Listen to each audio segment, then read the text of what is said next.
Sarantuña, ¿qué tal? Carlos de Pando, muy bien. Hoy vamos a hablar de trabajar en equipo.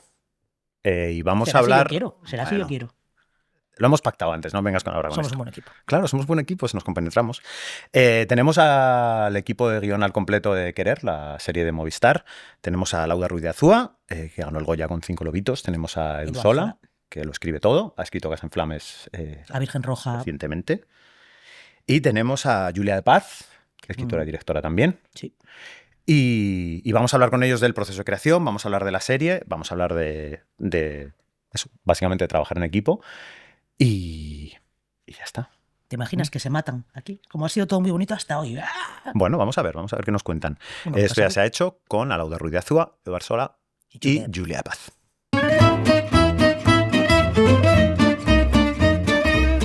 Esto ya se ha hecho, es el podcast oficial de Alma, Sindicato de Guionistas de España, con la colaboración de Dama, entidad de gestión de derechos de autor de obras audiovisuales. Sarantuña, Carlos de Pando, ¿cómo estás? muy bien, porque tenemos hoy un programa muy interesante. Hoy la mesa está más llena que nunca. Bueno, hoy multitud. Tenemos con nosotros a Laura Ruiz de Azúa, a Eduard Sola y a Julia de Paz, que vienen a hablarnos, bueno, de unas cuantas cosas, pero entre otras de Querer, que es la serie de reciente estreno de la que vienen a contarnos un poco el proceso de desarrollo, escritura, en fin, documentación y todo tipo de cosas, para hablar un poquito del trabajo en equipo. Y bueno, pues vamos a empezar por donde empezamos siempre. Bueno, Venga. primero es preguntar qué tal estáis, ¿todo bien? Bien, Muy bien. todo bien. Volvé. Ya está. Primero educación, luego ya empezamos. Y siempre preguntamos a la gente que llega cómo empezó en el mundo del guión, en vuestro caso también vosotras de la dirección.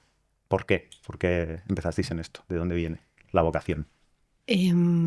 Pues yo la verdad es que no lo recuerdo. O sea, quiero decir que en algún momento surgiría, pero es verdad que cuando me preguntan por esto siempre pienso que es que siempre me recuerdo de pequeña fascinada con las películas, con las historias, cuando no sabía escribir dibujando historias, luego escribiendo. Siempre me recuerdo escribiendo, como que he escrito mucho para mí, antes de escribir para otros o para hacerlo más público, compartirlo, ¿no?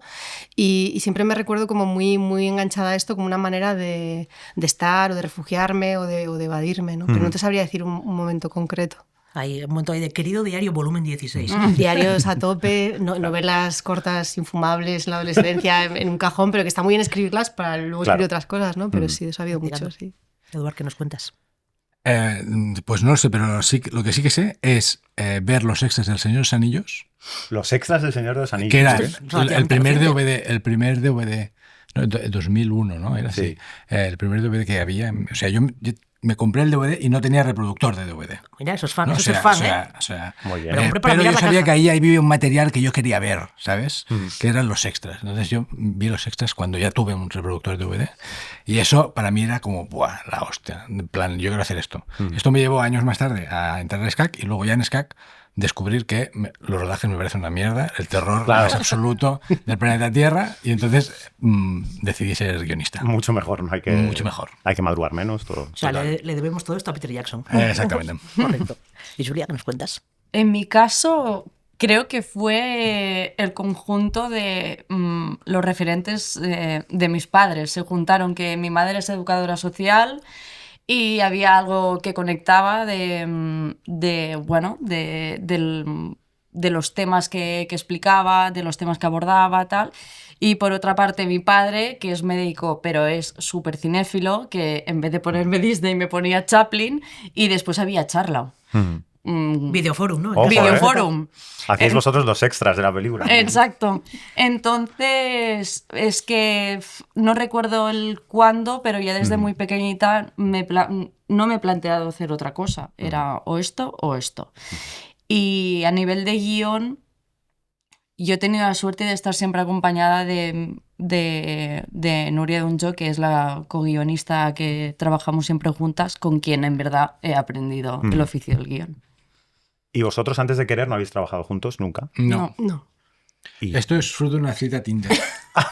Pues íbamos a preguntar cómo había sido el arranque de esto. O sea, Esto, que... bueno, cuente ahora. Bueno, pues fue un poco first date. Ok. Porque a mí me contactaron primero los productores de Querer para ver si me interesaba desarrollar este proyecto, que me interesó enseguida, solo con la premisa, entré muy rápido, fue un flechazo. Pero es verdad que hablamos que nos generaba mucho debate interno, que creíamos que eso era positivo y que sería muy interesante escribirlo con más gente, ¿no? Y además gente que aportara como algo distinto, ¿no? a la conversación. Y entonces ahí... Bueno, pues ahí empecé a verme con gente, a tomar cafés con gente y dos de esas personas eran ellos. Perdón, es que estoy visualizando hace un rato es muy majo, pero no es mi prototipo, ¿sabes? De First Dates, total, es como que escribe unas escaletas, pero no es mi prototipo. Bueno, había algo de químicas, claro. y también de conversación mira, tengo este proyecto, a mí me interesa este viaje, el judicial, el familiar, me interesa esto, tengo estas preguntas, yo tenía muchísimas más preguntas que respuestas y también era ver cómo le respiraba a ellos, ¿no? Y aquí estamos. Sí. Todo bien. Nosotros estábamos muy nerviosos. Sí, de hecho, era el nervio rollocita. Sí. Luego hemos compartido, o sea, no nos conocíamos. ¿No os conocíais tampoco vosotros antes? Okay. Tenemos amigos en común y tal, pero no nos conocíamos. Y luego nos comentaba rollo, hostia, yo estaba muy nervioso ese día. Porque, bueno... Pues no parecía. Bueno, pero sabemos simular. Claro, somos buenos actores también. ¿Sabes? Es como, ¿pero por qué he dicho que mi director favorito es Tarkovsky? Soy imbécil, no he visto nada de Tarkovsky, ¿no? Era eso total. Cuando dices que te llega la productora con el proyecto, ¿qué tienen ellos cuando te lo ofrecen a ti? Ellos tienen una idea de que saben que quieren hacer algo que explore el consentimiento dentro del matrimonio, porque les parecía que era un terreno que todavía no se estaba hablando mucho de consentimiento, pero todavía eso no se había explorado. Y es verdad que no había, igual hay alguna, pero vamos, no había prácticamente ficción en ese sentido. Y tenían una idea que era una línea, que era una mujer que denuncia a su marido por violación dentro del matrimonio. Y es de esas frases que a mí realmente me volaron la cabeza, porque empecé a ver todos los dilemas, conflictos colaterales. Yo es verdad que tengo tendencia a pensar en la familia, automáticamente lo puse en un universo familiar, entonces ya eso era una bomba encima de una mesa familiar, ¿no? De cómo podías reaccionar tú, ¿no? Y ahí entré, sí. O sea, era más casi un titular sobre el que tú luego podías proponer cómo enfocarlo y demás, que una cosa más cerrada, ¿no? Sí, yo también es verdad que yo hablé con ellos muy claramente de lo que me interesaba del viaje y digamos, el tipo de narrativa y el tipo de ficción que me interesaba hacer, ¿no? A qué sitios incómodos quería ir. También recuerdo que hablamos de que me gustaría documentarme primero, tener ese tiempo de investigar cómo son este tipo de casos, ¿no? Que es luego algo que hicimos los tres juntos, ¿no? Sí, hablamos de esto. Y en ese sentido también tengo que agradecer que nos dieron o sea, que siempre hubo mucha confianza y nos dieron los medios para poder hacer esto, que no siempre puedes en un proyecto, ¿no? Sobre todo, permitirte documentarte, investigar, luego escribir, todo esto, ¿no? Claro. Bueno, el tiempo y el dinero también. O sea, que yo no sé cuánto dinero es, pero en cualquier caso, eso, sí. Aparte de nuestros sueldos, poder contar con gente que está cobrando para que te asesore, claro, ¿no? Que a veces, que muy a menudo, a nuestro pesar, no ocurre, que pides favores o no sé cuántos. Claro, es muy distinto partir de una documentación hecha a través de favores que hecha a través de gente que está... Ahora os preguntaremos por ello con un poco más de detalle, pero qué guay que haya habido pues eso, tanto tiempo como dinero para hacer esto, también porque bueno, es un tema sensible de alguna manera, en el que entiendo que uno quiere ir un poco, no te diré lo más cerca posible de la realidad, pero por lo menos que no sea algo que te transporte a un mundo de fantasía, ¿no? Donde dices esto no ocurriría jamás en ningún universo que yo conozca, porque legalmente no es así o porque no tal, ¿no? Dentro de que bueno, la ficcionalización de las cosas siempre implica pues darle un poco de vueltas a algo que a lo mejor no responde exactamente a la realidad. Sí, pero había algo también como de, luego vamos a hacer ficción, ¿no? Pero de querer entender primero cómo pasa eso. Yo pensaba de las primeras, vale, ¿cómo pasa eso en un matrimonio? Quiero decir, estas personas eran novios, tenían un noviazgo tradicional y de repente 30 años después alguien denuncia por violencia sexual. O sea, ¿cómo ha pasado realmente eso? Yo no... podía vislumbrar alguna cosa, pero yo realmente no sentía que entendiera cómo es ese proceso, ¿no? Y entonces, bueno, esa era esa vocación de vamos a entenderlo primero antes de ver cómo lo construimos en la ficción y en qué nos fijamos, ¿no? Con qué nos quedamos, ¿no? Claro, porque además por fecha de estreno ha caído prácticamente en medio el juicio de Giselle Pelicot, del esposo de Giselle Pelicot y el resto de personas. Pero claro, ¿cuándo arranca para vosotros este proceso? Pues ahora lo hablamos, ¿no? Sí. Que recordamos, en septiembre de 2022 yo creo que ya estábamos puestos. Sí, pero yo creo que los cafés fueron Antes de verano. Antes de verano. El first date fue... El Sí. first date. Y luego ya empezamos con la documentación y la investigación como en septiembre, ¿no? Sí. Con el principio del curso Y escolar. duró un curso, ¿no? Un curso. Sí, escolar. un curso aproximadamente. escolar. Vamos, lo pregunto casi por curiosidad, porque en realidad, únicamente porque a veces piensa uno que las cosas van al compás de la actualidad y otras veces tienes un estreno, una fecha de estreno, por supuesto no decides tú y vete a saber cuándo cae, pero de repente esto cae en un momento en el que la conversación está en la mesa, por así decir, y está guay tener un artefacto de ficción para también, bueno, para la ayuda a reflexionar, ¿no?, sobre el asunto. Totalmente. Hablabas antes de, por volver un segundo para atrás, cuando os reunisteis los tres, hablabas de química. Teniendo ya en mente el proyecto que es, el tema que trata, ¿sabías más o menos qué buscabas en la gente con la que hablabas? O sea, ¿cuáles fueron las cosas que dijiste a la hora de armar equipo? No solo es una cuestión de química, o sea, ¿viste sus cosas, te interesaba su trabajo Sí, previo o sí, ibas sí, mejor sí. de, mira, tumba abierta, lo que sea, es No, conocerlos y... no, Es muy buena alumna, ¿eh? La verdad es muy buena alumna. Sí, buena investigadora.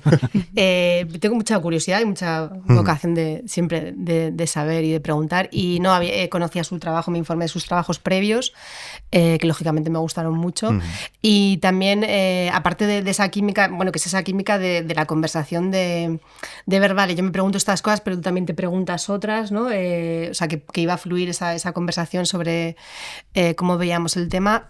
También me pareció como para mí era muy interesante, yo que siempre he escrito como desde un sitio muy personal, de repente pues Edu tenía como una experiencia profesional muy, muy distinta porque tenía también por supuesto su personalidad, pero ha trabajado más en equipo, en otro tipo de proyectos, ¿no? Y de repente Julia estaba preparando su siguiente largometraje y estaba muy conectada con muchos temas. Su siguiente largometraje no trata exactamente de esto, pero bueno, se enmarca, digamos, dentro de violencia, podríamos decir, ¿no?, de género. Y entonces de repente estaba como había hecho una investigación y una documentación muy interesante en esos temas, ¿no? Y tenía una perspectiva también como ahí muy interesante, ¿no? Y me pareció también que era una combinación, o sea, que el hecho de que no nos pareciéramos, bueno, era interesante para el proyecto, ¿no? Es un poco Sense Eleven, ¿no? En plan, voy a juntar al equipo y necesito el tío que hackea los ordenadores, la tía que trepa el edificio y que vengan cada uno con su bagaje para aportarlo a la historia. Bueno, Está que a guay. veces pasa, ¿no? La creación de equipos, como en este caso también, pero como que en mi carrera, digamos, yo lo he visto como que gente con la que te llevas increíble, pero que es la misma persona que tú, Sí. no fluye, acaba no es lo de mismo. fluir. Si uno piensa que debe ser gente afín para armar equipo, y a veces lo contrario es mejor, ¿no? Exacto. Sí. ¿no? Más Que aristas, no digo más que puntos seamos de vista. contrarios, pero que claramente tenemos cada uno nuestros skills, ¿no? Y son sensiblemente diferentes, y eso es en positivo a la hora de trabajar. Sí, algo de, pues Julia igual es una generación un poquito, ¿no?, más distinta, tú eres un hombre, nosotras somos, o sea, quiero decir que también había como cosas de, ¿no? El equipo variado es más rico, sí, ¿no? de la conversación va a ser, bueno, vamos a hablar mucho, pero bueno, va a haber juego aquí. No solo cueces, sino que enriqueces ahí con la movida. ¿Y por qué es una serie y no una película? Que esto es una chorrada, pero lo pensé justamente ahora que estaba haciendo, ella tiene también un largometraje sobre el asunto, dices, vale, bueno, evidentemente lo vais a responder vosotros, pero pensaba, hay una serie de cosas en la serie que tampoco queremos hacer mucho spoiler, pero que centran a veces la mirada sobre diferentes personajes de esta familia y cómo de alguna manera afecta esta denuncia a varios, y era como, vale, es cierto que puedes enfocarlo desde... Vamos a hacerla capitular y vamos a hacerla de alguna manera dando el resto de los enfoques, pero es verdad que también seguramente podría haber sido una película, ¿no? ¿Fue cosa de Movistar? ¿Fue cosa vuestra? No, o sea, hay una conversación como muy, muy inicial sobre esto cuando me llega el proyecto. Sí, creo que lo veían más como serie, pero sí que es verdad que me dieron como un poco ese margen de explóralo, ¿no? También, o sea, y es verdad que a mí, cuanto más pensaba en cómo son este tipo de procesos, que son largos, tanto el proceso judicial como el proceso familiar, que ya un poco aventuraba en mi cabeza, yo veía que el formato episódico me iba a permitir jugar de una manera que una película no. Yo venía a hacer 5 lobitos contaba 1 año y medio de una persona, y mi sensación como directora es que tienes otras dependencias cuando transitas el tiempo en un largometraje, ¿no? O sea, es una partitura que empieza y termina, nosotros marcamos los tiempos con el espectador, ¿no? Cuando diriges algo, ¿no? Y entonces yo, no sé, tuve la intuición de que lo episódico, y creo que no me equivocaba, nos iba a permitir jugar con las elipsis de una manera más radical, también que cada episodio explorase algo distinto, tuviese como su concepto, que luego ha sido un poco así.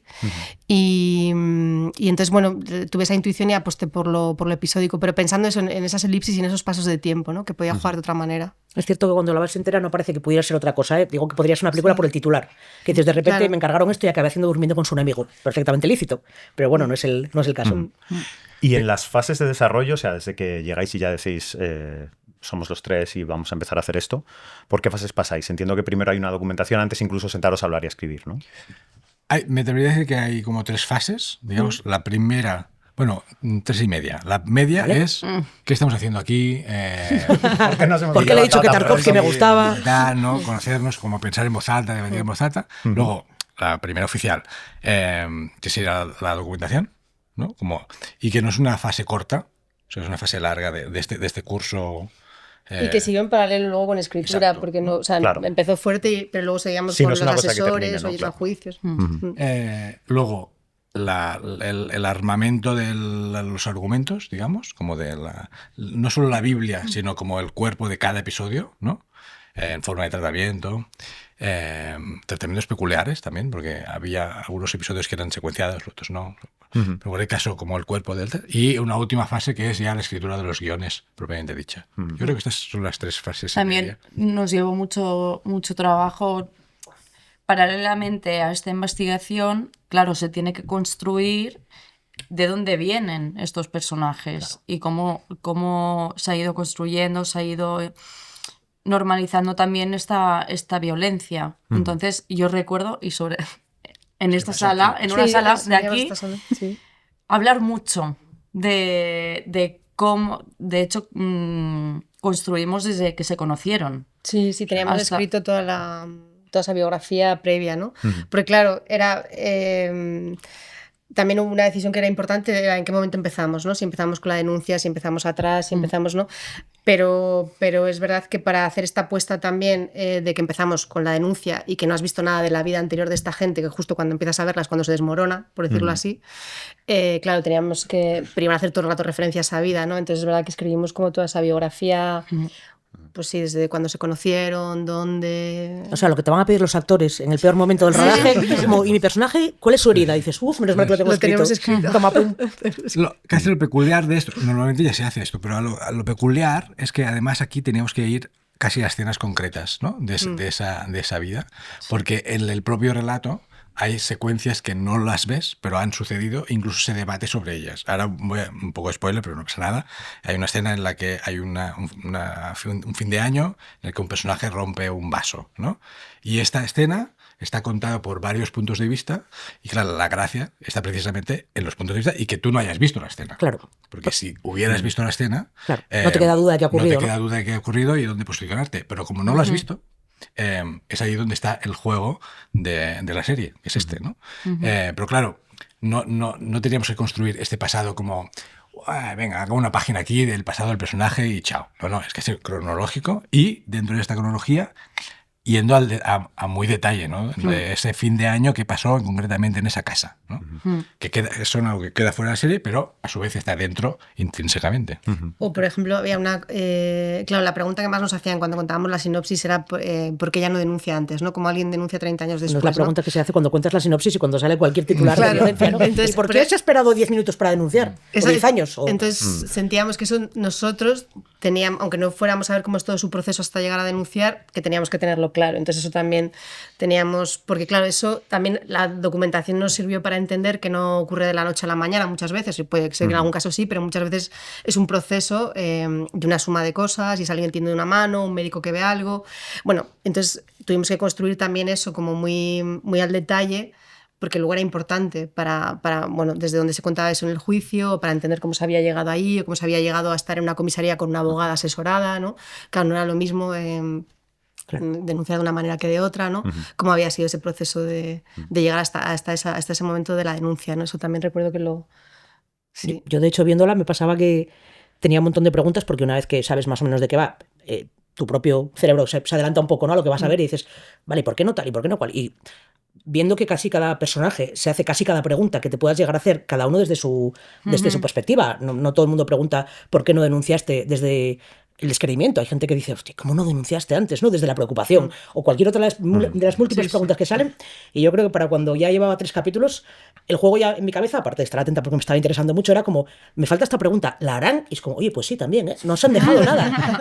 De verdad me parecía muy interesante porque es una serie que evidentemente puede dar para mucho debate, pues el tema lo da, y yo no observaba trampa, ¿sabes? Trampa de decir, esto funciona únicamente porque nadie está preguntando la pregunta clave. No es una cuestión de mecanismo, de artificio, de decir, la escena del vaso da la clave de todo lo ocurrido en esta pareja. La escena del vaso es una cosa más. Dentro de un montón de cosas que dices, joder, yo me pregunto esto, y dices, mira, pues la vecina que llaman a declarar también se lo había preguntado, ¿no? O también lo pone en la mesa.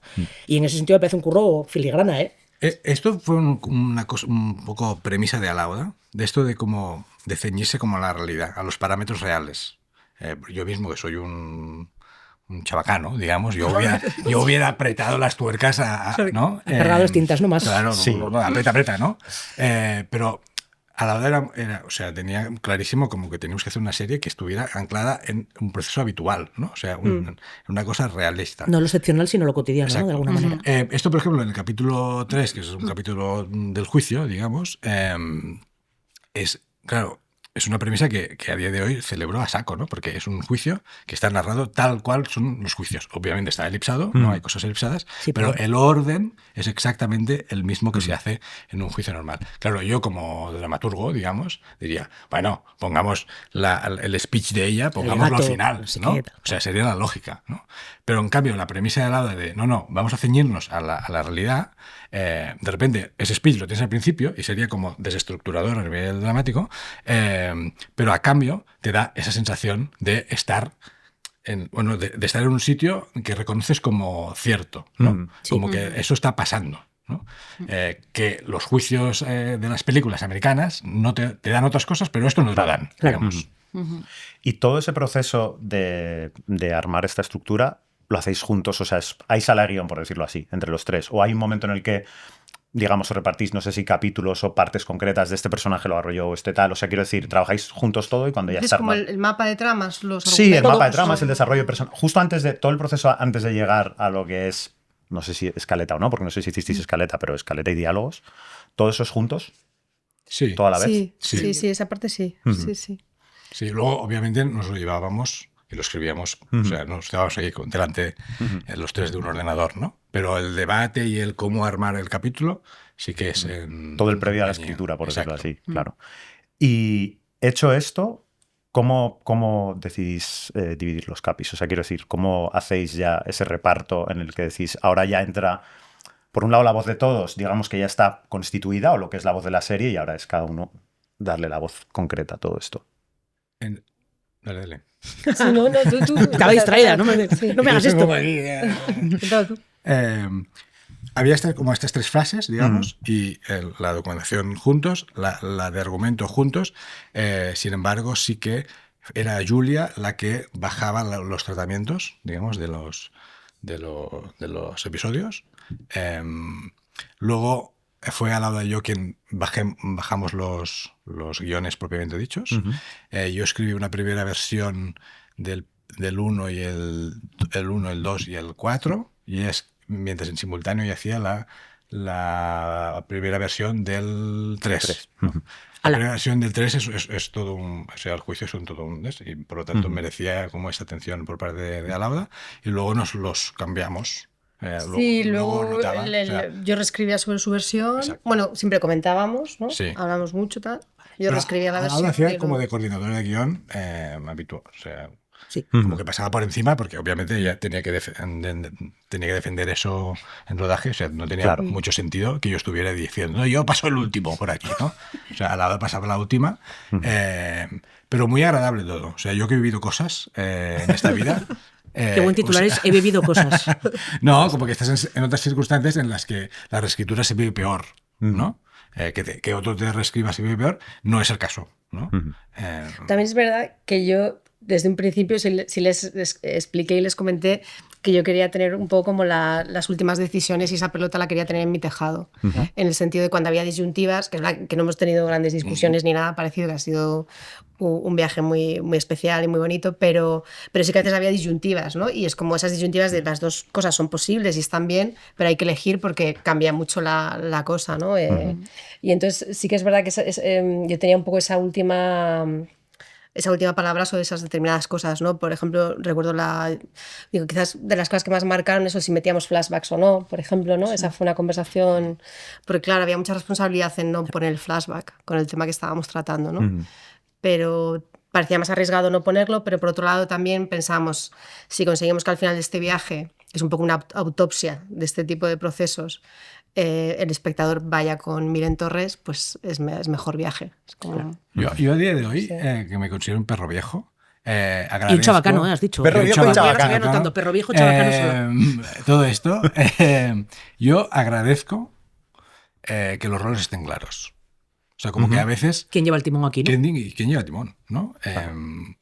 Que a veces te llevas muy bien con la gente y se confunde esto, ¿no? Pero podría haber pasado. O sea, nosotros trabajamos muy bien, ¿no? Pero creo que, aparte de esto, hostia, el extra de que estuviera claro el rol desde el principio, de oye, al lado al final, esto al final va a ser ella la que va a salir a rodar. Esto como que deja las cosas claras, perfectas, porque pasa muy a menudo en guión, que pueden ser las dos cosas, y las dos cosas estarían bien, ¿no? Pues que... Y empezar en el juego de lo político, en la dramaturgia, que a veces pasa, ¿no? El juego de, vale, yo te cambio esta decisión a cambio de que tú me hagas esta, ¿no? Eligiendo las batallas y viendo la... Es verdad que quería evitar eso, o sea, que el espíritu asambleario está muy bien para muchas cosas, pero en esto... Pero en mi puta sala de guión mando yo. No, pero yo quería... Porque había asamblea y había mucha conversación, pero llega un momento que a veces hay que decidir y lo que decides va en una dirección y entonces esto, no sé, yo tenía mucho miedo a como no ser... yo quería ser radical con la propuesta. Yo creo que hemos sido radicales en muchas cosas y para mí eso pasaba por decir, bueno, pues tengo que ir con mi visión, con la conexión que tiene al principio con el material y es verdad que lo intenté dejar claro desde el principio para que nadie tampoco se... Pero vamos, yo creo que... Pero nos sentimos súper bien, ¿no? Sí, que no fue... Yo, por ejemplo... Castrador ni nada parecido, vamos. Yo hablo por mí, no por Edu. A ver qué dirás. Pero ahora, que en ningún momento sentí como que a Lauda estuvieses aquí, nosotros aquí, en el sentido de todo se habló entre los tres. Yo, por ejemplo, no participé en la escritura de guión, solamente del primer capítulo, pero estuve en toda la parte de investigación, creación del argumento, tal. Y al ver ya los capítulos rodados, es como, vale, es que plasma lo que habíamos construido. Claro. Es decir, no he sentido en ningún momento rollo, uy, Alauda ha hecho algo totalmente tal. No, quería decir, porque es delicado a veces hablarlo de las autoridades cuando trabajas en equipo. Era mi primera experiencia también escribiendo con gente. Para mí es lo que decía, yo no tenía esa experiencia de escribir con gente y me preocupaba. Por un lado eso, yo no quería hacer como un Frankenstein de nada, ¿no? Porque quería ser radical en la propuesta y al mismo tiempo también sentía que era increíble para el proyecto nuestras conversaciones, nuestros debates y su punto de vista, ¿no? Sí. Entonces fue como para mí fue como intentar manejar eso desde un sitio constructivo, ¿no? Sí, que a veces no es fácil, ¿no? Pues que tienes esta cosa de rebatir una idea que se sienta como una falta de respeto, como un cuestionamiento de criterio. O sea, quiero decir, si no dejas muy claros al principio, efectivamente, como dices, luego hay problemas. Y también es verdad como que en esta percepción de radicalidad, o sea, como que esta voluntad de querer hacer una serie dramáticamente apretada, radical, ¿no?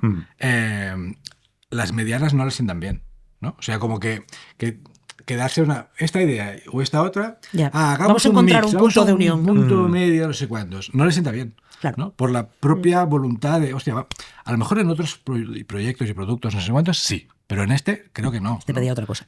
No le sienta bien que haya dos flashbacks, digamos, claro, ¿no? Claro. Entonces, o hay flashback o no hay ninguno, ¿no? No lleguemos a un consenso aquí. Hagamos una cosa y chao, ¿no? Sí. No sé. Y luego la estructura de 3 también parece práctica para cuando de verdad necesitas que alguien desempate, ¿no? Es como, estoy muy a tope con mi idea, lógicamente, por eso la he puesto en la mesa, pero me has contado la tuya y también me ha parecido muy buena. Y de repente estoy dudando en una encrucijada en la que definitivamente coger una o coger otra cambia la dirección que toma la serie, aunque las dos me parezcan muy buenas. Entonces miras a la tercera persona en discordia y dices... Totalmente.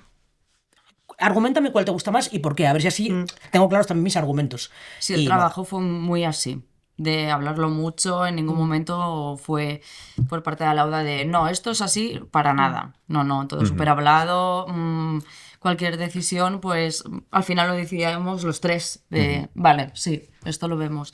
Y referente a lo de los flashbacks, yo después, bueno, ya cuando estaba escribiendo ya lo sentía, pero al ver la serie creo que fue un acierto porque al final, cuando te encuentras con estos casos, tendemos mucho a juzgar sin tener información de... Ya la primera dices, bueno, quizás esto no fue así, tal, y creo que lo bonito de esta serie es que genera este debate. Tú estás viendo la serie y hay momentos que dudas de, hostia, pero esto pasó, esto no pasó, y con los flashbacks yo creo que se hubiese perdido totalmente esto. Sí, Porque sí, ya era lo no es que- interpretable de pronto, ¿no? Sí, Es claro. como, Le esto das es una así, así. certeza al espectador y no tenía nada que ver con una cosa que para mí era como esencial del proyecto, que era el tema de la credibilidad de las víctimas. Era o sea, yo no creo que la tensión de la serie se construya en torno a... ocurrió o no ocurrió. Claro, ¿no? ocurrió o no Claro. ocurrió. Yo creo que tú desde el primer momento entiendes que algo le ha pasado a esta mujer y que es víctima de algo, ¿no? Pero ¿cómo juzgas esto? Claro. ¿Sabes? Y cómo gestionamos esto en la familia y qué decisiones tomamos respecto a esto. ¿Dónde está la reparación de esto? O sea, yo creo que la tensión está en otro sitio en la serie y esa tensión también tenía que ver mucho con la dificultad de contar algo así y encontrarte con esa resistencia que te crean continuamente y que haces una resistencia, lo que decías antes, no siempre es de un villano, haces una resistencia simplemente de no entender, del bache de incomprensión, de no entender cómo ha podido pasar eso, ¿no? Pero es una resistencia que te crean, es un tema de credibilidad. De hecho, el flashback, yo creo que más allá de lo que dices, ¿no? De más allá de ocurrió o no ocurrió, que esto no es algo que se ponga en duda, es desde dónde enfocas un flashback si tienes 4, 5, X personajes que el mismo acontecimiento, entendiendo que ocurrió, lo vivieron de diferentes maneras. Y para uno no te está mintiendo cuando dice que no fue traumático para él. Y para otro no te está mintiendo tampoco cuando te dice tus recuerdos, tío, lo siento, pero no son los míos y estábamos juntos en la misma habitación. Total. Entonces, si das un flashback, dices, ¿desde dónde lo coloco? ¿Dónde me pongo? ¿Quién me lleva esta escena? Que no me estropee luego su propio arco de comprensión de lo que ha pasado aquí o de reacción a lo que ha pasado. Me parecía dificilísimo meter un flashback que no te tumbara todas estas cosas que luego son, no te diré lo más interesante de la serie, pero la base de, bueno, una serie de cosas que son muy guays. Voy a hacer un matiz, que es, si no me acuerdo mal, corregidme, en la movida de los flashbacks había que en ese tiempo en el que estábamos, 22, ¿no? El año 22. Sí. ¿Era 22? Bueno, da igual. Acaba de salir una serie que se llamaba, que se llamaba no sé qué, del caso de las escaleras. Sí, The Staircase. sí, Sí, The Staircase. Y en, esa fenomenal. serie, si no me equivoco, corregidme, hay flashbacks, pero desde distintos Especulativos. puntos especulativos. Sí. Y eso es lo que motivó la movida de los flashbacks. De rollo, vale, si metemos un flashback normal, de como siempre, es la verdad, pero de repente en esa serie estaban metiendo flashbacks que no eran la verdad, eran la perspectiva de alguien respecto a esa verdad, ¿no? Y entonces eso estaba allí flotando y por eso, de algún modo, el tema de los flashbacks era una posibilidad, como de un poco flashback premium, ¿no? Como premium de Más elaborado. más elaborado, ¿no? Como de una cosa rara. Y entonces, sofisticado. en cualquier caso, se decidió que no, Que no. cosa que celebramos todos. Le vamos a cambiar el título al programa por flashbacks, sí o no. Claro. Precisamente una serie que no los tiene. O Es sea, una lección muy importante. yo soy siempre, bastante ¿eh? fan de coger un solo aspecto y despedazarlo, pero vamos a pasar a otra cosa porque... Hablamos de a lo mejor no ha tono, visto si la serie. queréis. Hablamos del tono de la serie, que es una cosa que igual que la estructura marca muchísimo, el tono marca mogollón. Es una cosa también que planteáis y debatís si tiene que ser, porque la serie es de una sobriedad aplastante en un montón de aspectos. No es chabacana, que diría Eduard. O sea, desde el guión hasta la puesta en escena y al acting, o sea, todo es sobrio deliberadamente. Entiendo que es una decisión también tomada en común, es algo que tú tenías claro antes de empezar. Es como lo menos parecido a una recreación de estas de... Sí. Se ocurrió el asesinato de... Sí, bueno, a mí lo cotidiano siempre me puede mucho porque me parece que lo baja todo muy, muy a tierra y de repente descubres cosas que te pueden hablar sobre ti mismo, ¿no? Que es muy distinto cuando igual las cosas están más sofisticadas o en otro nivel de ficción, ¿no? Pero de repente lo cotidiano tiene eso, ¿no? Que es, aunque esté pasando algo que no te haya pasado a ti, como te puede resonar más fácil a ti, ¿no? Pero no sé si hablamos mucho de la sobriedad. Yo hablé mucho, dirigiendo la serie, sí he hablado mucho de la sobriedad. Yo creo que es una cosa Yo que no estaba, recuerdo que estaba tanto. en guión, o sea, los guiones eran... O sea, yo creo que es una cosa como de tema, ¿no? Como que no... Pero por la dificultad de hablarlo, lo que Sí. pesaba el hablarlo, ¿no? Igual Claro. eso es lo que lleva a esa sobriedad de... No son personajes que quieran hablar mucho, ni explayarse mucho. Todas las ni conversaciones estar son enfadados. incómodas, ¿no? Al respecto. No hay nadie contento Entonces, de creo hablar que de hay algo como que pienso que nos lleva más a esto. Hubo como un upgrade en este tono, que es el día que se decidió, todavía estando en guión, que esto pasaba, que eran vascos los personajes. Lo íbamos a preguntar si lo habíais ubicado en Bilbao un poco porque te resultaba más familiar el universo o por qué. Hubo ahí, ahora Laura que responda a esto, pero hubo ahí un club, ¿no? Vale, son vascos y los vascos son vascos. Son para adentro. ¿No? O sea, no pasa nada. Los catalanes somos otras cosas. Claro. Eh, Hacéis cosas, sois cosas. Hacéis cosas, hacemos cosas. Total. Y luego, yo creo que, para mi sorpresa, la serie está rodada. O sea, yo me imaginaba una cosa sobria. Pero luego a Lauda, joder. ¿No? No, como que ha hecho, no sé dónde lo decía el otro día yo, porque ha hecho serie nórdica. ¿No? Sí. O sea, nórdica de espíritu. Cielo ¿no? Como encapotado. de boom, ¿no? Que esto, estructuralmente hablando, a nivel dramático, es para mí una jugada maestra. Y puedo decirlo porque no es mía esta jugada.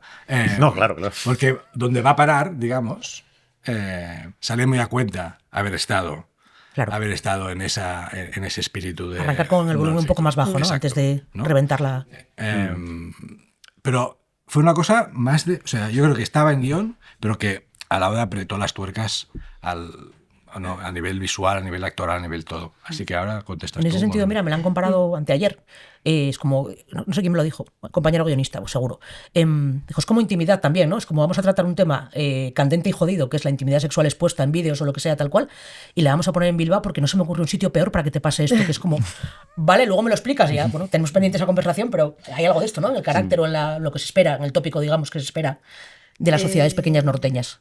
Bueno, sí, yo creo que sí hay algo en el norte más contenido, ¿no? En general, y es verdad que los universos familiares los ubico allí más fácilmente y también porque aquí la familia, también el peso de la familia tradicional jugaba, ¿no? Y como que me era más fácil visualizar como dónde se iban a reunir, dónde era un poco esa manera de vivir la familia, ¿no?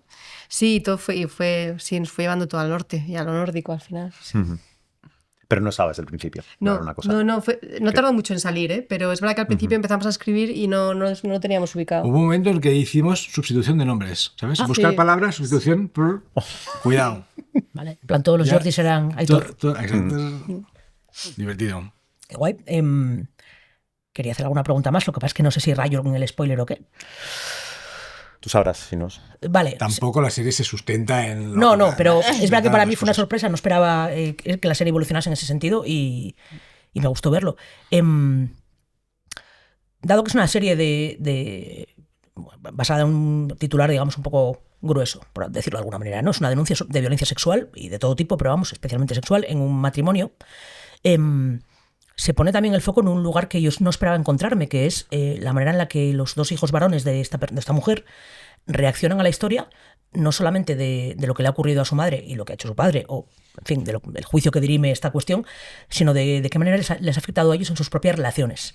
Y concretamente hay un personaje del hijo mayor, que interpreta a Miguel Bernardo, Aitor Illón, que tiene como un arco que yo creo que no es habitual ver en ficciones sobre violencia de género, que se suele centrar más en la relación entre el hombre y la mujer que protagonizan esta historia, y que no sé hasta qué punto estaba ya en la base del proyecto, porque dices que el universo familiar te interesa especialmente, pero bueno, solamente la idea de un juicio en el que tu madre denuncia a tu padre parece que ya podría ser el protagonista, uno de los chicos, y olvidarte de todo lo demás, no irte solamente con esta historia. Si nos quieres contar algo del proceso de este arco, bueno, a mí me gustó muchísimo. No, de lo primero que me vino a la cabeza cuando me contaron la premisa era que si era un matrimonio de 30 años tendrían hijos adultos.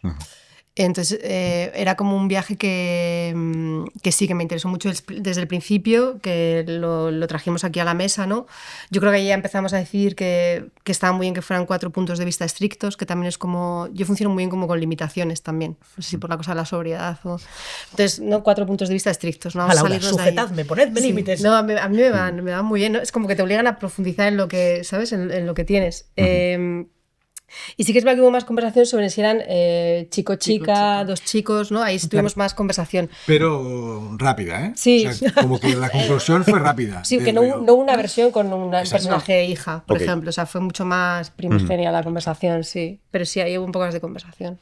Pero parecía como que parecía como muy salomónico, parecía como muy correcto, una hija y un hijo, y yo también tampoco creo mucho en los argumentos racionales, entonces intuitivamente de repente nos parecía más interesante que fueran dos hombres, y además distintos, y ver qué pasaba ahí, ¿no? Y adultos, que también adultos, está guay claro. que sean adultos. Sí. Como que la historia de divorcio, maltrato con hijos pequeños, ya la hemos visto. Ya lo Ya hemos es otra visto cosa, de sí. algún modo, ¿no? Y el que te sucede como adulto, creo que ahí había un extra. Sí, y luego, claro, eso para mí era conectaba mucho con esta cosa de lo que heredas de tus padres, Los pecados de los padres, ¿no? lo que heredamos de la familia, ¿no? Y lo que heredamos, qué hacemos con esa herencia, ¿no? Con esa mochila, ¿no? Y el viaje de ellos va por ahí, ¿no? A ver qué hace cada uno con esa mochila, ¿no? Está guay. Hay quien cree bueno, que la ficción puede ser o funcionar como impulso transformador o que refleja simplemente lo que ocurre en la sociedad y punto. ¿Con esta serie creéis, o sea, o tenéis claro alguno de los dos puntos de vista? O sea, quiero decir, ¿creéis que una serie como Querer puede hacer que pasen cosas o que haya gente que pierda el miedo a según qué cosas hablar, decir o no? ¿O nunca ha sido tampoco la vocación del proyecto? Pues Yo sí. lo que me he encontrado en mi grupo más cercano es que se ha generado mucho debate, Ujú. incluso en mi propia casa. Se ha hablado quizás de temas que no se habían hablado antes. Entonces, no digo que le pase a todo el mundo, pero sí que he visto que me he dado cuenta que se ha puesto encima de la mesa un tema y cada persona ha dado su opinión y de ahí se ha creado un debate. Una reflexión posterior, no lo sé, eso depende de cada uno y una. Pero por lo menos un debate sí. Pero no era la intención, entiendo. O no Sí, necesariamente. nosotros yo creo que sí que hablamos de que generase conversación, por ejemplo, hablamos de construir un caso que no fuera fácil de juzgar, por ejemplo, ¿no? Con toda la documentación que teníamos, podíamos haber construido otro tipo de caso, incluso, por desgracia, más espeluznante. Pero siempre hablábamos, ¿no? De que era interesante que fuera un caso que tuviera como bastante anclado en patrones comunes que veíamos en otros casos y que no fuera tan fácil de juzgar, ¿no? Que fuera a las violencias más invisibles, con ese fin de generar conversación sobre cómo juzgamos esto, ¿no? Esto también hay que juzgarlo y hay que entenderlo cómo ocurre y no hay que... no hay que minimizarlo o no, o dejarlo debajo de la moqueta, ¿no? O sea, yo creo que eso sí que estaba. Hay una frase que dice sí, hay una frase. La Que ahora hermana. la hermana, pero no me acuerdo ¿Qué tendríamos que le dice antes. Pero bueno, pero le dice que tenemos que meter a todas las aceitunas en la cárcel, A todos los abuelos, ¿no? ¿no? En la cárcel. Sí, Luis las aceitonas, sí. Y claro, eso quiere decir como que esa frase para mí que es clave, ¿no? Apela a todas las aceitunas, de verdad, ¿no? Como que en cada casa hay una aceituna. Claro. ¿no? Que a lo mejor se ha portado de aquella manera, ¿no? Que estoy seguro y espero y cruzo los dedos que no pase, que no haya pasado lo que ha pasado en la serie, pero el comportamiento de los aitonas y de los hombres en general, nosotros, es para reflexionarlo, ¿no? Y esa frase de que vamos a meter a todos los aitonas en la cárcel, pues espero que rebote en el espectador, ¿no? De algún modo, y que todos los aitonas que están allí piensen y todas las mujeres que están sentadas junto a esos aitonas pueden mirar así, ¿no? Y digan, Hola. ¿estás en la cárcel? No. O sea, ¿Qué hacemos ¿qué hacemos, no? con Nosotros, siglos de- ¿qué hacemos con vosotros, no? Claro. Sí, pero también los aitores, y yo creo, o sea, Total, no total. solo, Sí, sí. ¿no? Yo creo que sí que había... lo que no quisimos ser nunca es como complacientes, yo creo, ni dogmáticos, o sea, yo creo que se puede hablar de algo político desde lo íntimo, o sea, hemos intentado hablar de algo bastante, yo creo, bastante político desde esta intimidad, desde esta relación. Y para mí había esas dos cosas, ¿no? La de generar un debate que fuera interesante y que fuera incómodo, y también la de que si alguna mujer veía la serie se pudiera sentir, alguna mujer en una situación delicada, vulnerable, se pudiera sentir entendida y se pudiera sentir retratada. Eso también era importante. En ese sentido, yo creo que última pregunta sobre la serie antes de pasar a nuestra última pregunta de verdad. Yo tengo una... Pero bueno, Yo tengo la del título. A ¿Era eso la iba. misma? Sí, Vale. el asterisco, el título para ¿Cómo mí, llegáis por al título? encima ¿De dónde viene? Mira, el asterisco no lo sé. El El asterisco asterisco es es una cosa de pósters y de cosas No, que el yo no me he asterisco enterado. es un detalle maravilloso del equipo de Sopa Que que... yo tope con el asterisco. A los que hacen toda la Sopas son cartelería guays. y la Sí, imaginería gráfica, es muy que la bueno. diseñan, que es increíble porque te da ahí como el clean de... que es Ujú. querer. Pero cuéntalo tú, porque además en el título tenemos diferentes flashbacks. Yo recordaba el otro día lo hablábamos, yo recordaba una cosa y él recordaba otra y no Yo- tenemos claro, pero... O sea, explica. en algún punto se llamó... Hemos pasado por fases. varios títulos. Sí, por títulos. Perdón, había entendido. Sí, En algún muy punto malos. se llamó Hemos pasado por fases y era como esta familia ha pasado por fases, pero como título es difícil, ¿eh? No, no. Vale. Se perdón. llamó Consentimiento, así, pum. ¿no? Consentimiento. Cuando empezamos a trabajar. Muy original. en él, se llamaba Consentimiento. Bueno, descriptivo. Luego nos vino un ramalazo de poetas y lo llamamos la voluntad, ¿no? Que es, de hecho, el grupo de WhatsApp todavía se llama La Sí, sí. Voluntad. Luego nos dijeron los productores, creo que acertadamente, que la voluntad también es como pedir la voluntad. Deme la voluntad. Deme la voluntad, ¿no? Y como que eso podía generar distorsión. Y luego no sé cómo llegamos a lo de querer, que aquí es donde el recuerdo es confuso. Aquí hay distintas versiones. Hay distintas versiones. Pero Yo- llegamos. Sí. Querer, yo creo que es un nombre muy guay. O sea, Sí. y el otro día lo recordaba, pero como que querer en sus acepciones, ¿no? Tiene todo lo que es la serie, ¿no? Sí. Amar, desear, tener la y intención y de, el ¿no? querer o no querer, ¿no? De consentimiento, ¿no? Esto está muy presente, no sé, yo recordaba, pero resulta que a lo mejor me lo he inventado, no lo sé, pero yo recordaba como que esa reunión pasó en Barcelona, o sea, en catalán querer es estimar, ¿no? Y la palabra querer siempre es, o sea, incluso los castellanoparlantes muy a menudo dicen t'estimo, Claro. ¿no? Porque t'estimo tienes solo un significado. Se parece más a te amo Exacto. que a querer. ¿no? Y en cambio, o sea, En castellano. en castellano la gente no usa te amo, ¿no? Dice No, te no es- quiero. no es- ¿no? no es tan habitual. No es tan habitual. A tus hermanos los quieres, no los amas, Exacto. ¿no? Como que el uso de la palabra querer es, bueno, al existir el estimar, ¿no? El t'estimo, es como que está por allí presente, ¿no? Y Sí. creo como que esa reunión ahí en Barcelona, como, vale, un momento, ¿no? Como que querer tiene todo lo que necesitamos. Tiene el querer de amar y tiene el querer de querer o no querer algo, ¿no? Que es precisamente de lo que va la serie, de el conflicto de querer o no querer a alguien en un contexto en el que teóricamente alguien te ama, ¿no? Claro. O sea, como que tenía todo. Esa es mi versión de los hechos. Tiene el consentimiento y la voluntad, ¿no? Lo que tenían los otros dos tipos. Exacto. No, y mi versión es que yo recordaba que en algún momento de esta conversación, que yo creo que sí que la tuvimos, seguro que la tuvimos, pero te dijiste algo así como el buen querer o el mal querer, ahí también hay algo. Ah, Rosalía, el mal querer. Y entonces yo dije, Rosalía no, nos ha querer. quitado el Malamente. título. Y Malamente. dije querer. y tal. Muy bien. Pero seguro que hablamos todo esto y pasa. Exacto. Pero algo así. Sí. Pues ahora sí, última pregunta de verdad, Vale. que es ¿cuál es el mejor consejo que os han dado o el que vosotros daríais a alguien que empieza en este ámbito laboral, por así decir? No empezar. No, es broma, es broma, es broma. Si alguien se lo tiene más pensado, que interrumpa la boda tranquilamente y la Sí, deje de porque reflexionar, yo- ¿eh? No. Venga, yo empiezo y diré Me han dado que muchos consejos a mí, la verdad. yo los consejos no los recuerdo, los que me han dado. Pero lo que daría es que nadie se piense que ser guionista es algo así como estar en tu casa con un batín, un whisky y un puro. Porque hay una confusión ahí como de lo abstracto de ser guionista, ¿no? Y creo que está bien que alguien que esté predispuesto a recibir un consejo entienda como que en el acto de escribir, incluso, y más una serie, es una cosa como colectiva y social, ¿no? Como que si te evades de ese mundo en la propia escritura y en cuanto a ver el mundo, o sea, si te pones el batín en tu casa y te quedas en tu casa, se te ha acabado esto de ser guionista a los 3 días. Ese sería Molt bé. mi consejo. Lo social. Yo es verdad que recuerdo un buen consejo, pero era como más técnico de siempre me ha parecido un buen consejo. Nunca termines una película con una casualidad. Sí me ha parecido Qué bueno, un buen, Ok. buen consejo. Luego seguro, a no ser que hagas una película sobre el azar. por la casualidad. Y entonces Ahí, tienes que tener. serendipia. Pero ese siempre me ha parecido muy bueno. Pero aparte de ese, no, yo lo que daría es. Bueno, que escribir es mucho más que estar delante del ordenador, que también, por supuesto, pero tiene que ver mucho también con pensar, con hablar, con confiar en tu mirada, con querer arriesgar a veces, o sea, que sí, que lo vivas el escribir como desde un sitio más amplio. Sí. Yo diría, son como dos así que tengo que siempre que me entra un poco de inseguridad, me digo a mí misma, una, que no estamos salvando vidas para sacarle este peso de cuando estás ahí rodando y no sale tal, o estás ahí escribiendo y no sale tal, chill, no estás salvando vidas.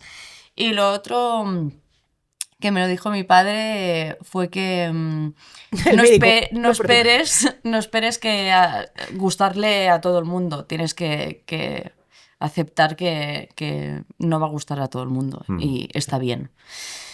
Y algo que yo me agarro mucho, sobre todo cuando, claro, el proceso de escritura es muy largo en general.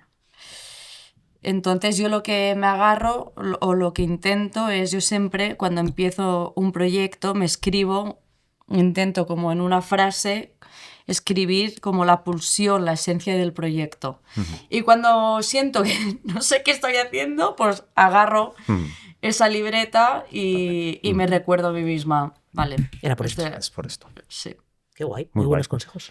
Pues hasta aquí el capítulo de hoy. Muchísimas gracias por venir. A todos. A vosotros. Enhorabuena por la serie y hasta aquí. Esto ya se ha hecho. Turra sindical. Turra sindical con Alba Lucio. ¿Cómo estás? Hola, muy bien. Vienes a hablarnos de el guionista junior en general. Eso es. Yo creo que esta turra es una turra que puede interesar bastante, sobre todo a gente que está empezando, gente que está estudiando guión ahora o personas que estén intentando dedicarse profesionalmente a esto. Así que vamos a hablar del guionista junior. Y lo primero que hay que decir es que el guionista junior no existe. Boom. Es que claro, ya empezamos. Igual hay alguien en su casa escuchando esto ahora y diciendo, Dios mío, entonces ¿yo qué soy? Y va desapareciendo, borrándose. Exacto. No, es que el guionista junior no existe como tal el término, ¿vale? Por así decirlo. Como ya hemos comentado aquí otras veces, las categorías de los guionistas y nuestros salarios están recogidas en el convenio de la industria audiovisual. El que tenemos ahora es el tercero, que está vigente desde primavera. Y ahí, en ese convenio, no aparece por ninguna parte La categoría. lo que es la categoría de guionista junior. Ni guionista junior, ni ayudante de guionista, guionista aprendiz, o sea, no existe como tal, ¿vale? Si tú empiezas a trabajar en esto, serás guionista y serás guionista de ficción o de programas, que son las categorías que aparecen en el convenio, o coordinador de guión, aunque lo más lógico es que de primera no vayas a empezar como coordinador de guión, pero no vas a ser guionista junior, ¿vale? ¿Esto qué significa? Pues que te tienen que pagar lo que pone en el convenio, ¿vale? Como poco. El convenio siempre fija mínimos, eso no quiere decir que tú no puedas negociar y que te puedan pagar pues algo más quizá. Ya sabéis también que el convenio tiene 3 tramos salariales que tienen que ver con el presupuesto de la obra, que son el tramo A, el tramo B y el tramo C. Entonces, depende de dónde estés tú, pues te tendrán que pagar una cosa o la otra. Paso a leer, por ejemplo, porque no me lo sé de memoria ahora, aunque lo vamos a dejar en la descripción, que el minimísimo de la tabla del convenio está en 2.300 euros, que es para guionistas de programas del tramo C, de menor presupuesto, y el máximo de lo que sería guionista, 4.500 euros, guionista de ficción del tramo A, de mayor presupuesto. O sea que entre los 2.300 y los 4.500 euros, como mínimo, te tienes que mover. El convenio se puede consultar en la página web del Sindicato Alma. Está a disposición de todos, afiliados y no afiliados, para que esta información, que ahora mismo está en el éter de la radio, se os quede fijadita y os lo podáis descargar, apuntar y demás para cuando os toque negociar vuestro contrato. Eso es. A lo mejor, viendo las tablas del convenio, hay gente que estas cantidades a lo mejor le parecen elevadas para alguien que está empezando, ¿no? Que está estudiando, que acaba de salir de un máster, pero hay que tener varias cosas en cuenta, ¿vale? Lo primero es que esto se ha negociado en la mesa del convenio, en la que estamos Alma, junto con otros sindicatos, y está la patronal, en estos momentos PATE, que digamos que representa a todos los productores. O sea, que esto los productores lo han negociado y lo han aceptado. Y el convenio, siempre lo decimos, no es una sugerencia. O sea, es la ley, hay que cumplirla.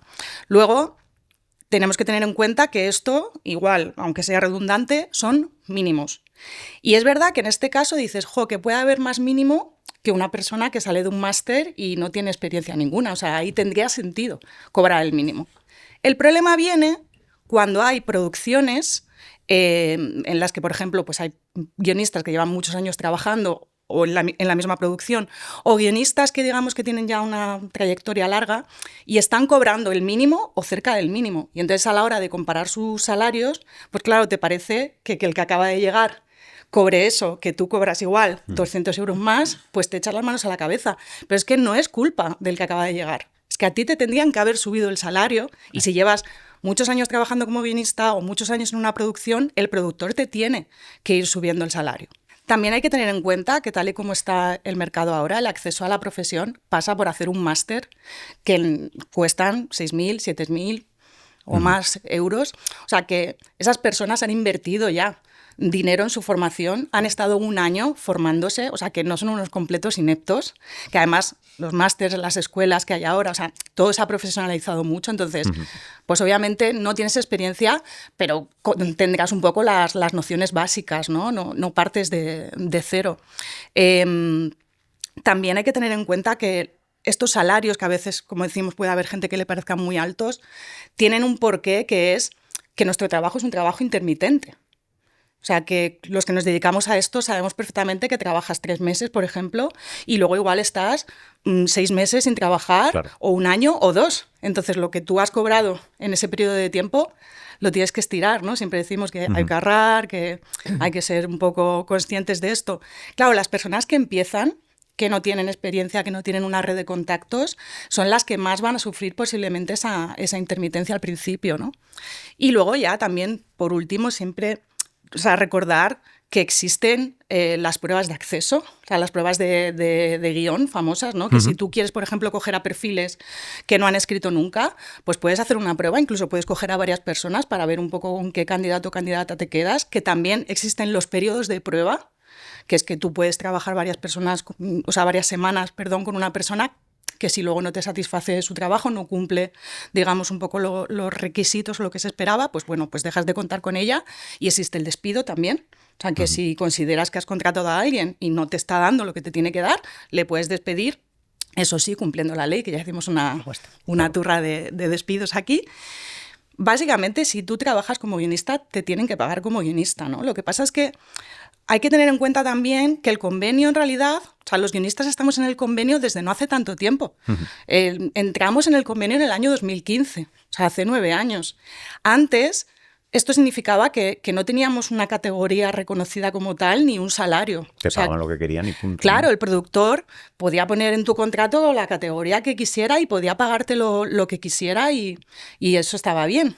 Entonces, hay mucha gente que recuerda de aquellas épocas, que yo empecé cobrando una miseria y te lo cuentan casi como si fuera aquello una gesta, ¿no? Como si fuera una heroicidad, haber tenido que empezar desde el barro por 4 duros y siendo explotado. Pues mira, por suerte, eso ya no es así hoy. Y no por suerte, por el trabajo de mucha gente. Y aquí nos echo flores al sindicato ALMA, que conseguimos entrar en el convenio y negociar unas buenas tablas salariales, que luego nos cuesta mucho subir y pelear, pero que ahí estamos. Y por suerte las cosas ya no son así como eran antes y no tiene sentido tampoco esperar que un camino que tú recorriste de X manera tenga que ser el mismo para todo el mundo ahora, ¿no? Otra cosa es que tú seas becario, ¿vale? Que esto es diferente, digo, para que no nos confundamos. Si tú estás estudiando en un máster o en una escuela que tiene convenios o en una universidad, tú puedes ser becario en una producción, como guionista o haciendo otra cosa, y esto es diferente, ¿vale? Esto digamos que tiene otras normas. Está ahora justo el gobierno trabajando en el estatuto del becario, porque quieren regularlo un poquito mejor, sobre todo intentar limitar un poco, pues que las empresas no se aprovechen tampoco de esta figura, que los becarios, por ejemplo, pues coticen a la seguridad social, cosas que antes no estaban haciendo, pero eso es otra cosa, ¿vale? Ahí, de hecho, no están obligados a pagarte, te pagan los gastos, eso sí, entonces eso es una cosa, pero si a ti te contratan ya laboralmente como guionista, hablamos todo el rato de trabajo por cuenta ajena, ¿vale? No por cuenta propia, que es lo que aplica al convenio, a ti te tienen que pagar como tal. Ya para terminar, quería también hacer una reflexión porque, pues, por estudios que hemos hecho en ALMA, sabemos que el grueso de los guionistas en España están en la edad de 41 a 50 años. Necesitamos incorporar a más guionistas, no solo jóvenes, también otros perfiles que no tienen que ver con la edad, ¿no? pero que serán nuevas voces y nuevas miradas. Y para eso, básicamente, lo que necesitamos es que los productores los contraten, que les den oportunidades, que les formen y, sobre todo, que les paguen lo que les tienen que pagar, que es lo que se ha negociado en la mesa del convenio, es lo que la patronal ha negociado en su nombre y que es lo que nos merecemos porque nuestro trabajo tiene valor, porque aquí ya lo hemos dicho muchas veces que de la ilusión no pagamos las facturas. Pues maravilla, muchísimas gracias, Alba. Excelente turra. A vosotros. Vamos ahora con la agenda. Debo decir que hoy Sara Antuña está de suerte porque está abierta la convocatoria para presentarse al laboratorio segunda versión de Dama, que es el laboratorio especializado para autores y autoras de 50 años o más. Pues casi, pero no los cumplo hasta el 15 de noviembre. Pues recuerdo que el plazo termina el 15 de noviembre y que la inscripción se realiza a través de la web de Dama. Vamos a dejar la información en la descripción del vídeo para que todos los que estáis ahí apurando el plazo os dé tiempo y os podáis presentar. Y hasta aquí el programa de hoy. Recordamos que estamos preparando un especial de Alma Responde y que podéis enviar vuestras preguntas a podcastalma@sindicatoalma.es y que el próximo miércoles, pues más esto ya se ha hecho. Eso es. Pues ya está. Ya se ha hecho. Esto ya se ha hecho es el podcast oficial de Alma, el sindicato de guionistas de España, con la colaboración de Dama, la entidad de gestión de derechos de autor de obras audiovisuales, y grabado en su sede de Madrid. Presentado por Sara Antuña y Carlos de Pando. Dirección, Alba Lucío y Josep Gatell. Guión, documentación y producción, Pablo Bartolomé, Diana Rojo, Borja González Santaolalla y Cristóbal Garrido. Producción y prensa Alma, Julia Iago, Ana Pineda y Laura Escobar. Diseño gráfico, Borja González Santaolalla. Realización y edición de Lemon Juice. Música, Music Library.